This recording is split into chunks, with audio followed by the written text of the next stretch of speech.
하나님께서 말씀해 주신 그 믿음, 그리고 종교개혁자들이 선포했던 그 믿음, 오직 예수, 오직 은혜를 외쳤던 그 종교개혁자들이 외쳤던 그 믿음에 대해서 살펴보는 시간 갖도록 하겠습니다. 여러분, 믿음의 반대말은 무엇일까요?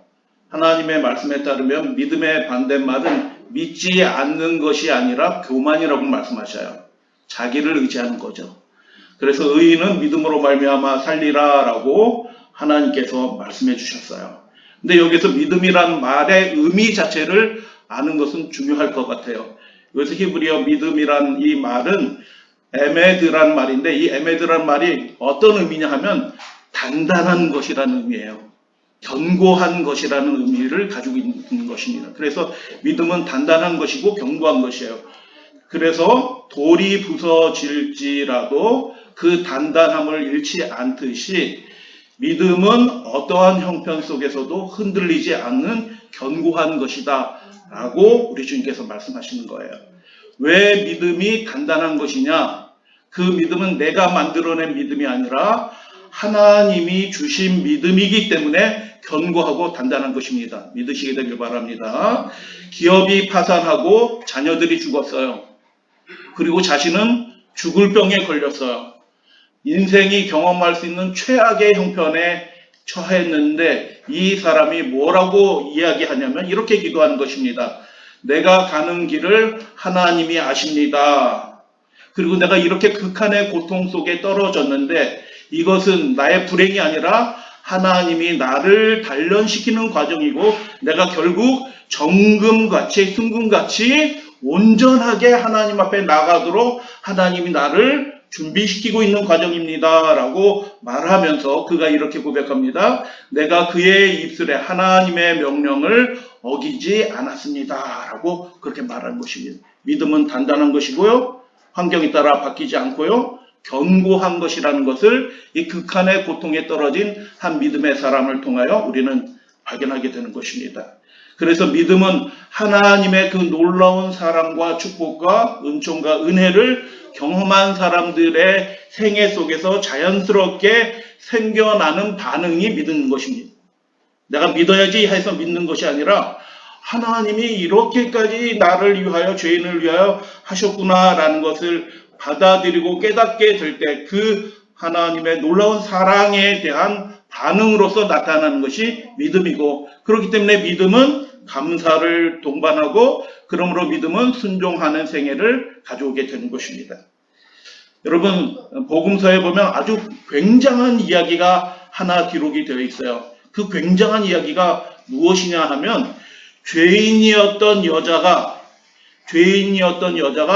예수님이 잔치하는 자리에, 식사하는 자리에 들어와서 예수님의 발에 향유를 붓고 머리로 그 예수님의 발을 닦아드리는 장면이 나오는 것입니다.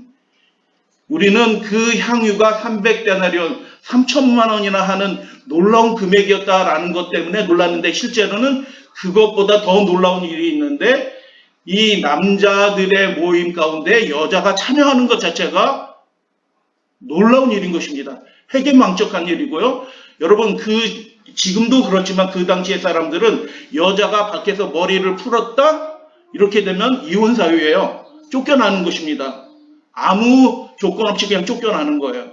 그런데 이 사람들이 다 모여있는, 남자들이 모여서 식사하는 이 자리에 한 여인이 들어와서 뭐하고 있어요? 자기의 머리를 풀어 예수님의 발을 눈물로 적시고 그 발을 닦아드리는 모습을 보게 되는 것입니다.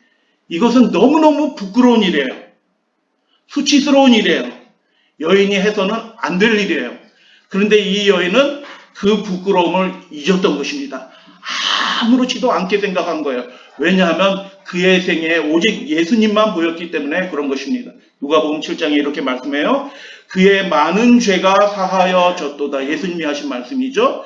이는 그의 사랑함이 많음이라 라고 그렇게 말씀하시고, 사함을 받은 일이 적은 자는 적게 사랑하느니라 라고 시몬을 빗대어서 이렇게 말씀을 주셨죠.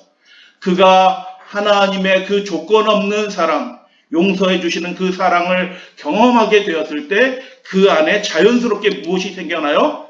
반응이 생겨났는데 그 반응이 사랑의 섬김의 행위로 나타났던 것입니다.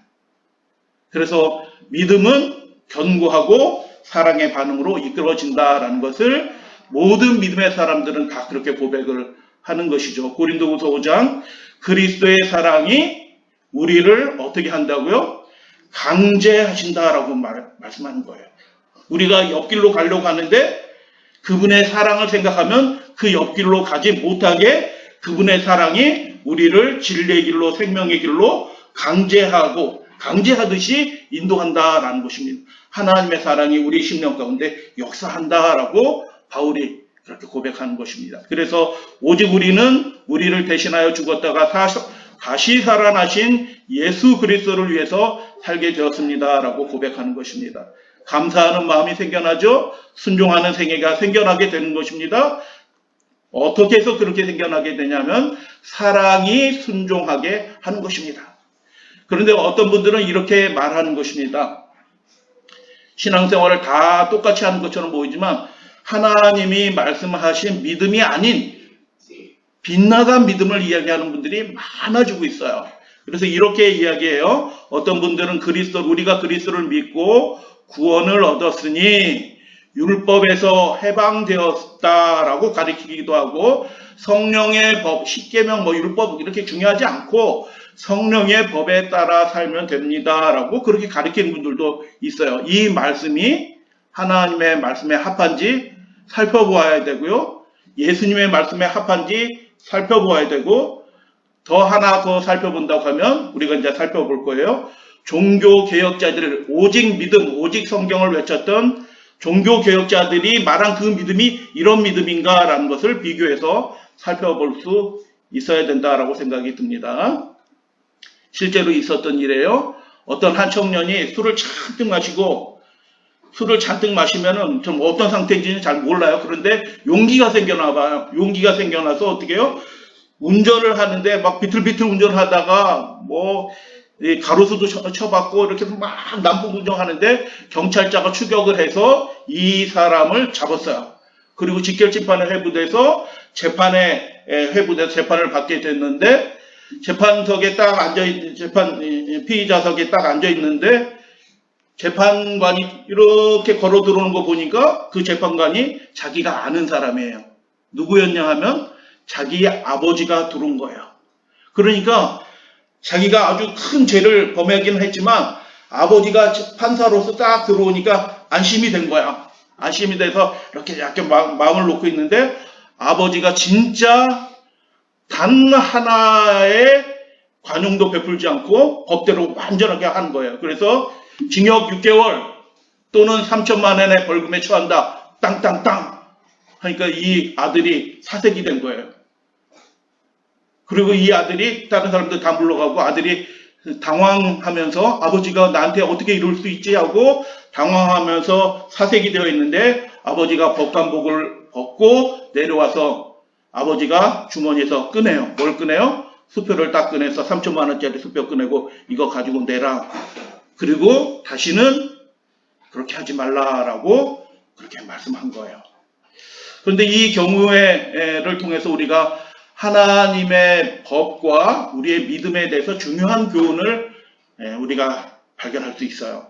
아버지가 벌금을 내줬어요. 그렇기 때문에 이 사람은 죄인이 아니에요. 죄의 대가를 치렀기 때문에 더 이상 죄인이 아닌 거예요. 그 죄의 형벌에 대해서 자유하게 됐단 말이죠. 그러면 이 아들이 자유하게 되었으므로 교통법이 폐지되었나요? 그렇게 될 수 없는 거죠. 그러면 이 아들은 자유하게 되었으니 더 이상 교통법을 지킬 필요가 없게 되었나요? 그것도 아니에요. 그러면 이 아들은 더 이상 자기가 음주운전하는 것에 대해서 자유하게 되었기 때문에 교통법에 대해서 해방이 된 것일까요? 그것도 아닌 것입니다. 다시 한번 말씀을 드려요. 그러면 이 아들이 다시 음주운전해도 이제 법의 제약을 받지 않게 됐나요? 그럴 수 없는 것입니다. 그 법은 영원한 법이에요. 하나님이 말씀하신 법도 역시 마찬가지인 것입니다. 이 사례를 예수님이 우리를 위해서 죽으신 그 사건과 연결해서 살펴보기를 원합니다. 예수께서 우리의 죄를 위하여 십자가에 죽으셨기 때문에 모든 율법이 폐해졌다라고 말씀하는 분들이 있어요.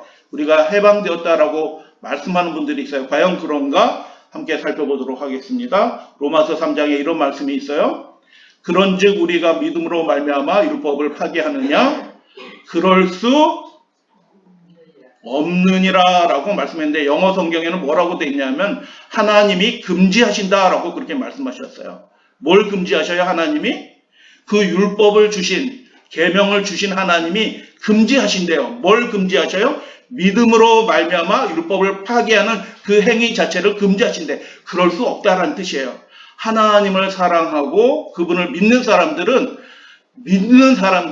그분이 말씀하신 율법도 존중하면서 순종하는 사람이 될 수밖에 없다라는 그런 증거의 말씀이에요.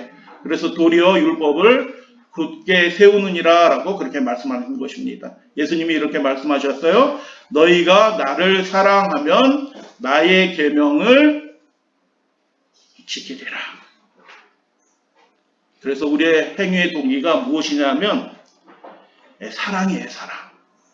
신앙에서도 행위의 동기가, 순종의 동기가 사랑이고, 가정에서도, 대인관계 속에서도 우리의 행위의 동기는 사랑이에요. 사랑하면 하게 되는 것이죠. 여러분, 콩팥 수술 방법을 우연치 않게 유튜브를 통해서 보게 됐는데, 콩팥이 있으면 그 콩팥을 떼어내고, 망가진 콩팥을 떼어내고 새 콩팥을 이식하는 줄 알았더니 그게 아니고, 그 망가진 콩팥이 그래도 여전히 작동하니까 그 안쪽에 새 콩팥을 심는다고 그러더라고요. 그렇구나. 근데 여러분, 어떤 아버지가 알코올 중독으로 콩팥이 다 망가져서 그냥 신부전 걸려서 이제 돌아가시게 생겼어요. 그런데 기증자가 생겨났네요. 감사하게. 근데 그 기증자가 누구예요? 아들이었어요. 아들의 콩팥 하나를 이식받고 그분이 다시 살게 되었어요. 그분이 아들의 콩팥을 이식받은 그 아버지가 그 술을 끊게 되는 것입니다. 더 이상 그 술을 마실 수 없게 되는 거예요. 사랑이 가져온 변화고, 그 사랑이 우리를 강권하는 것처럼 하나님의 사랑이 우리를 그렇게 강권하신다라고 그렇게 말씀하는 거예요. 제가 한번 말씀드린 목사님이에요. 장로교 합동 측에서 우리 재림교회로 개혁하신 목사님이에요. 그분이 개인적으로 저한테 이 이야기를 하시더라고요. 목사님, 제가 이 안식일교회 진리를 발견하고 개혁했어요. 완벽하게 진짜 개혁하셨어요. 진리의 말씀, 정말 율법의 깊은 하나님의 세계 깊은 것을 믿음으로 지금 외치고 있어요. 근데 그분이 저한테 개인적으로 이렇게 얘기해요. 제가 재림교회에 들어와서 믿음에 대해서 배워보니 부정한 음식을 먹지 말라라고 하나님이 명령하신 것을 확실하게 깨닫게 되었습니다. 근데 제가 제일 좋아하는 고기가 돼지고기입니다. 근데 제가 돼지고기 끊었습니다. 왜 끊은 줄 아세요, 목사님? 왜 끊으셨어요? 제가 율법을 지키기 위해서 돼지고기 끊은 것이 아니라 돼지고기를 너무 좋아하기 때문에 돼지고기를 끊은 것입니다. 라고 그렇게 말씀한 것이에요.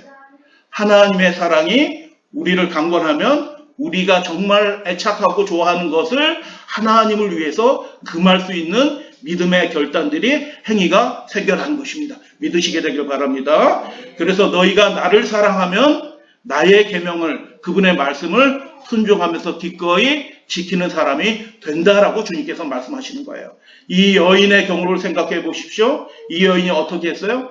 하나님이신 분이, 예수님이 자신의 죄를 아무 조건 없이 용서해 주시고 그 악한 귀신이 들렸던 자신을 고쳐주신 그 놀라운 사랑을, 죄사함 받은 그 자신이 하나님의 사랑을 생각하게 될 때 예수님을 위해서 그분의 장래를 위하여 자신의 소유를 기꺼이 내어드리고, 다른 사람들이 바라본다는 것 자체도 있고, 그 예수님의 발을 눈물로 씻기는 그 모습을, 부끄러움을 잊고 예수님을 위해서 봉사하고 섬기는 것을 우리가 보게 되는 것입니다. 예수님이 말씀하셨죠? 그의 많은 죄가 사하여졌도다. 하나님의 그 놀라운 은혜가 그의 마음에 뿌려지게 될 때 그의 마음속에 사랑의 반응이 나타나게 된다라는 것을 보게 되는 것입니다. 그래서 의인은 그분의 믿음으로 말미암아 살게 될 것이다 라고 그렇게 말씀하시는 거예요. 그래서 살게 된다라는 얘기는 무슨 뜻이에요? 그 믿음이 시간이 지날수록 그의 사랑을 점점 더 깨닫게 되고 배우게 되므로 그 믿음이 점점 단단해지고 그 믿음이 점점 견고해진다라는 것을 우리가 성경의 말씀을 통해서 확인하고 우리가 경험하게 되는 것입니다. 믿음으로 말미암아 율법을 파기하느냐? 하나님께서 이렇게 말씀하십니다. 하나님이 금지하신다. 하나님의 생명의 원리는 그렇게 되어 있지 않다는 거예요. 정말 하나님을 사랑하면 그 사람은 하나님의 말씀과 그분의 계명을 즐겨 순종하는 그런 사람이 된다라는 것입니다. 근데 오늘날 어떤 분들은, 많은 분들이 우리가 예수 믿고 구원 얻었으니 율법으로부터 해방되었다라고 그렇게 얘기하는 거예요. 그냥 성령의 법에 따라, 사랑의 법에 따라 행하면 된다라고 그렇게 가르쳐요. 그런 분들은 예수님도 모르고 하나님도 모르고 성경에 가르치는 그 믿음도 무엇인지 모르고 그렇게 가르치고 있는 것이에요. 예수님께서는 우리에게 분명히 그분의 영을 통해서 우리에게 말씀해 주십니다. 믿음으로 말미암아 오히려 율법을 견고하게 세운다라고 그렇게 말씀하는 것입니다. 지난 일요일 날 한 어머니가 초등학교 2학년짜리 아이를 데리고 저희 집을 방문했어요. 그래서 얘기하다 보니까 그 아이가, 초등학교 2학년짜리 아이가, 목사님, 제가 좋아하는 게 5가지가 있어요. 물어보지도 않는데 저한테 얘기를 하더라고요. 그래서 뭘 좋아하냐? 이렇게 물으니까 첫 번째는 하나님이에요. 제가 은혜 받았어요. 2학년짜리가, 요만한 2학년짜리가 첫 번째 제일 좋아하는 거 하나님이에요. 두 번째는 엄마예요. 세 번째는 법이에요. 법관되려고 그래요, 이 아이가. 세 번째는 법이에요. 네 번째는 TV예요. 다섯 번째는 게임이에요. 이렇게 얘기하더라고요. 그랬는데 요즘 좀 바뀌었어요. 첫 번째는 하나님이고요. 제가 안심이 됐어요. 첫 번째가 안 바뀌었으니까 감사하다. 두 번째는 엄마고요. 세 번째는 법이고요. 네 번째는 TV였는데 게임으로 바뀌었어요. 핸드폰 게임을 엄마가 하루에 30분 하도록 해주는데, 뭐 숙제 다 하고. 근데 게임을 하다 보니까 게임이 재밌는 거예요. 그래서 네 번째가 게임이고요. 다섯 번째가 TV가 됐어요. 이렇게 얘기하더라고요. 그래서 그 아이가 이렇게 얘기하다 보니까, 야, 그런데 너 좋아하는 거 또 있잖아. 뭘 좋아해요? 너 인공지능 너 좋아한다며? 맞아. 인공지능 내가 좋아해요. 너 태권도 좋아하잖아. 맞아. 태권도 좋아해요. 그러면은 게임은 몇 번째가 될까? 이렇게 물어보니까 생각하더니 이 아이가 이렇게 얘기해요. 첫 번째는 하나님이고요. 두 번째는 엄마고요. 세 번째는 법이고요. 네 번째는 인공지능이고요. 다섯 번째는 태권도이고요. 여섯 번째는 게임이네요. 이렇게 얘기해요. 우리의 삶의 우선순위가 바뀌어요. 뭐 때문에 우선순위가 바뀐다고요? 내가 애정하고 사랑하는 것 때문에 우선순위가 바뀌어요. 그런데 우리를 위해서 목숨을 내어주신 하나님의 그 놀라운 희생, 예수님의 그 십자가를 우리가 바라보게 될 때 우리의 삶의 우선순위가 이렇게 자연스럽게 바뀌게 된다. 순종의 행위가 저절로 생겨나게 된다. 하나님 앞에 감사의 마음으로 우리의 머리를 풀어 예수님의 발을 닦아드리고 싶은 그런 마음이 우리 가운데 자연스럽게 생겨난다. 라는 것을 우리가 고백하게 되는 것입니다. 야고보서 2장 12절의 말씀에 이런 말씀이 있어요. 하나님의 율법을 뭐라고 얘기하냐면, 하나님이 이렇게 하라고 말씀하셨으니까 부담스럽다. 이게 속박받는 느낌이다. 이런 생각이 들잖아요. 그런데 하나님께서는 그 율법, 말씀하신 율법에 대해서 뭐라고 말씀하시냐 하면 자유케 하는 율법이다라고 그렇게 말씀하는 거예요. 우리를 진정으로 행복하게 하는, 자유롭게 하는 율법이다라고 그렇게 말씀하시는 것입니다. 많은 분들이 율법으로부터 자유를 뭐라고 생각하냐 하면은 율법 그 자체로부터 자유를 한다라고 생각을 해요. 아니고요. 그 율법의 정죄, 율법의 형벌로부터 예수님의 은혜로 우리가 자유하게 되는 것입니다. 믿으시게 되길 바랍니다. 우리가 죄인이지만 그분의 완전하신 희생으로 말미암아 대가 없이 우리가 대가를 치르지 않고 그분의 100% 은혜로 우리가 그 율법의 정죄의 형벌에서 자유하게 된 것입니다. 율법으로부터 자유하게 된 것이 아니고요. 오히려 예수 그리스도를 믿게 됨으로 죄와 불순종과 자기 교만으로부터 우리가 자유하게 되는 그런 축복을 받게 되었다라고 그렇게 말씀하는 것입니다. 그래서 너희는 자유의 율법대로 심판받을 자처럼 말도 하고 행하기도 하라. 그렇게 살라라고 그렇게 말씀하는 것입니다. 참 어려운 말씀이에요. 너 이렇게 살라라고 말씀하는데 당장은 생활의 염려 이런저런 이유 때문에 하나님의 말씀을 온전히 순종하지 못할 수도 있어요. 그런데 여전히 하나님은 그분이 명령하신 그분의 명령, 계명이 뭐라고 말씀하셔요? 우리에게 복이 되는 말씀이다. 우리를 정말 행복하게 하고 자유롭게 하는 그런 명령이다라고 그렇게 말씀하는 거예요. 그렇기 때문에 하나님은 완전한 사랑으로 우리를 대하셔요. 할렐루야, 아멘. 그렇기 때문에 우리가 그분의 명령에 대해서 의심할 필요가 없어요.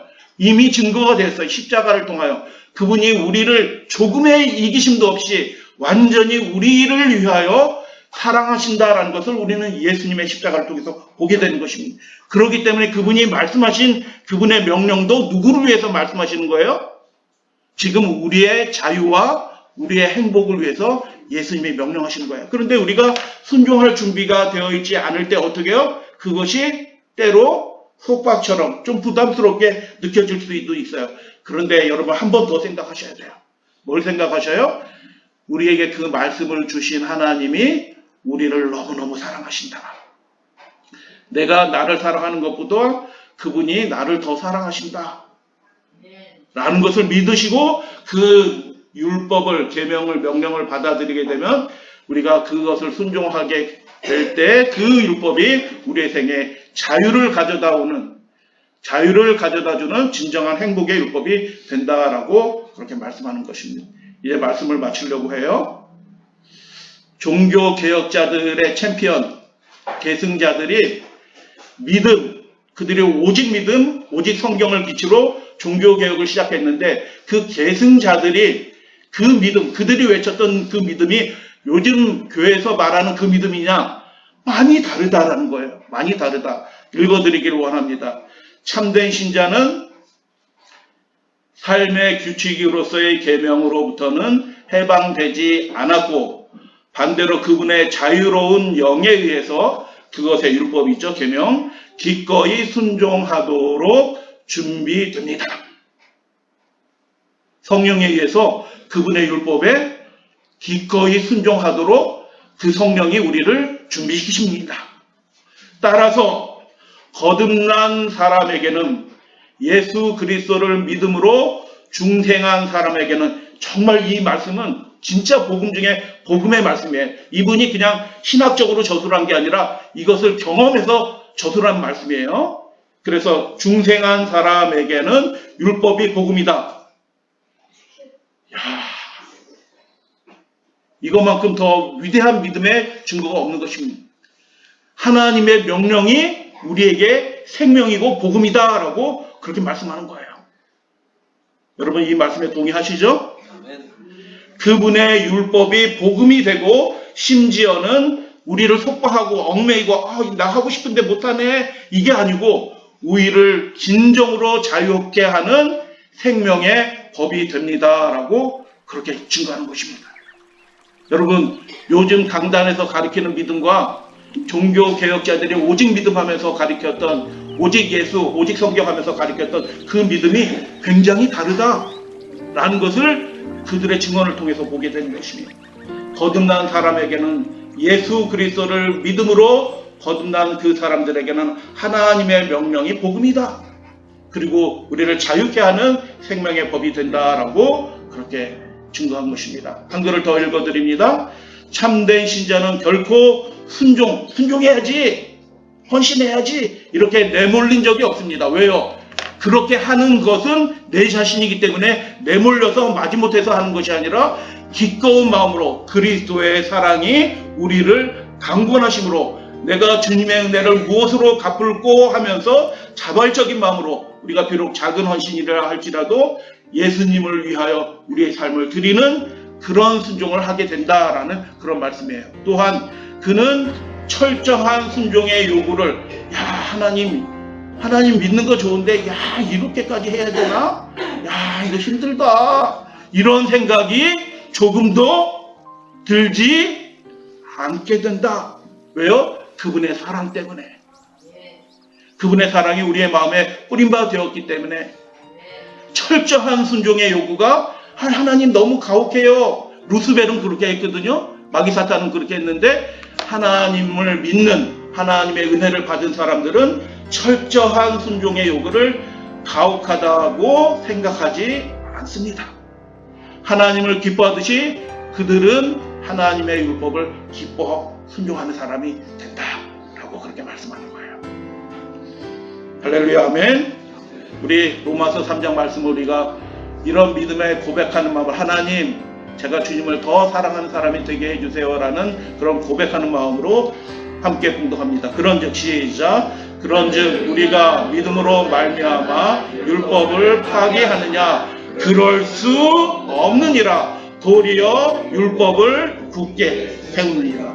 하나님을 사랑하기 때문에 그분의 말씀을 높게 올리는 것입니다. 그분의 말씀을 온전하게 순종하려고, 더 철저하게 순종하려고 노력하고 애쓰는 자가 되는 것입니다. 제가 생각하기에는 우리 지금 앉아 계신 모든 믿음의 가족들은 그런 분들이에요. 네.